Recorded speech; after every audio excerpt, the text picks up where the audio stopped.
खबर कर्नाटक से है, जहां आरएसएस को लेकर सियासत तेज हो गई है। कांग्रेस अध्यक्ष मल्लिकार्जुन खड़गे के बेटे प्रियांक खड़गे ने जहां सूबे के सीएम सिद्धारमैया को चिट्ठी लिखी है, आरएसएस की गतिविधियों पर बैन लगाने की मांग की गई है। उन्होंने कहा था कि राज्य के सरकारी परिसर और सार्वजनिक स्थानों पर आरएसएस की गतिविधियों पर बैन लगाया जाए। तो अपनी चिट्ठी में प्रियांक खड़गे ने आरएसएस की गतिविधियों पर सवाल उठाए हैं। दरअसल तमिलनाडु सरकार ने हाल ही में सरकारी परिसर और स्कूलों में किसी भी तरह की राजनीतिक या धार्मिक संगठन की गतिविधियों पर रोक लगा दी है। कर्नाटक सरकार अब उसी नीति का अध्ययन कर रही है और ये तय करेगी कि राज्य में भी वैसी ही कार्रवाई की जाए या नहीं। दरअसल आरएसएस लंबे समय से देश भर में सामाजिक और सांस्कृतिक कार्यक्रमों का आयोजन करता रहा है, जिसमें शाखा लगाना भी शामिल है। विपक्षी दलों का आरोप है कि सरकारी संस्थानों में इस तरह की गतिविधियां राज्य की धर्मनिरपेक्ष नीति और संविधान की भावना के विपरीत हैं। प्रियांक की ओर से जो ये चिट्ठी लिखी गई है उसमें कहा गया है, आरएसएस सरकारी स्कूलों और स्टेडियम में शाखा लगाता है, वहां बच्चों और युवाओं का ब्रेन वॉश किया जाता है। ऐसी गतिविधियां भारत की एकता और संविधान की भावना के खिलाफ है, इसलिए इन पर रोक लगाई जानी चाहिए।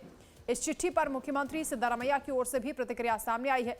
उन्होंने कहा है कि आरएसएस अपनी शाखा लगाने के लिए सरकारी परिसरों का इस्तेमाल कर रहा है। मैंने मुख्य सचिव से कहा है कि वो जांच करें और देखें कि तमिलनाडु सरकार ने क्या कदम उठाए हैं और क्या उन्हें कर्नाटक में भी लागू किया जा सकता है। दरअसल बीजेपी आरएसएस पर बैन का विरोध कर रही है और पार्टी नेताओं का यह कहना है कि संघ पर बैन कर्नाटक सरकार की ओर से साजिश है। देखो, ऐसा है कि आरएसएस का जो है वो इनका विलाप, इनको जो है वो बहुत दिनों से इनका होता रहा है और इस तरह का दुष्टतापूर्ण, दुराग्रह और दुष्प्रचार जो है इनका जो है वो बंटाधार कर रहा है। फिर से एक बार इस तरह का जो है वो विलाप शुरू हुआ है तो इनका नुकसान करेगा, फायदा तो नहीं करेगा। देखिए, जिसने भी आरएसएस पर प्रतिबंध लगाने की सोचा भी है, इतिहास में देखा जाए तो उसका समूल नाश हुआ है। और मैं यही कह सकता हूं कि विनाश काले विपरीत बुद्धि, प्रियंक खड़गे कांग्रेस के विनाश की तरफ बढ़ रहे हैं और कांग्रेस का विनाश तो वैसे ही तय है, लेकिन ये बुद्धिहीन व्यक्ति जितने भी हैं, ये निश्चित रूप से इनका सर्वनाश होगा। आरएसएस पर किसी प्रकार का प्रतिबंध लगाने की हिम्मत किसी में नहीं है।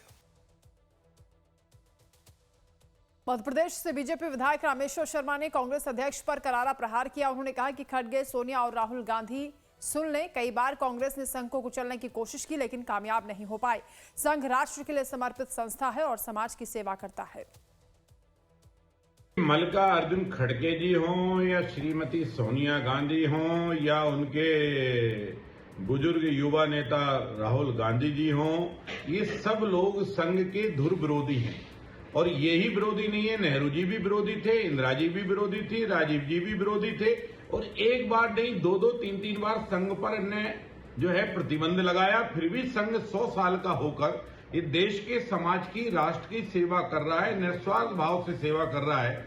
खड़गे जी के पुत्र को ये पता नहीं होगा कि जब कहीं बाढ़ आती है तो खड़गे जी नहीं पहुंचते हैं, राष्ट्रीय स्वयंसेवक संघ का स्वयंसेवक पहुंचता है बाढ़ में फंसे अपने नागरिकों को बचाने के लिए। जब नागरिकों को बचाता है तो उसके मन में हिंदू, मुसलमान, ईसाई का भाव नहीं रहता, वो सबको हिंदुस्तानी के भाव से बचाने का काम करता है।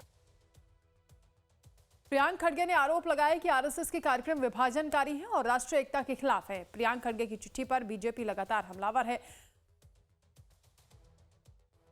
में दो विचारधारा के लोग रहते हैं, एक राष्ट्र की अलग जगाने वाले, राष्ट्र को मजबूत करने वाले, राष्ट्र की समृद्धि और खुशहाली के लिए कार्य करने वाले भारतीय जनता पार्टी और एनडीए के लोग, और एक तरफ ऐसे बयानवीर रहते हैं जिनको औरंगजेब और अंग्रेज अच्छे लगते हैं। उनको न भारत की समृद्धि अच्छी लगती है, न भारत की खुशहाली लगती है, न भारत के महापुरुष अच्छे लगते हैं, न भारत का संगठन अच्छा लगता है। हमेशा उनको सीएम, सिमी और पीएफआई तो अच्छा लगता है, लेकिन आरएसएस को प्रतिबंधित करने की बात करते हैं। क्यों?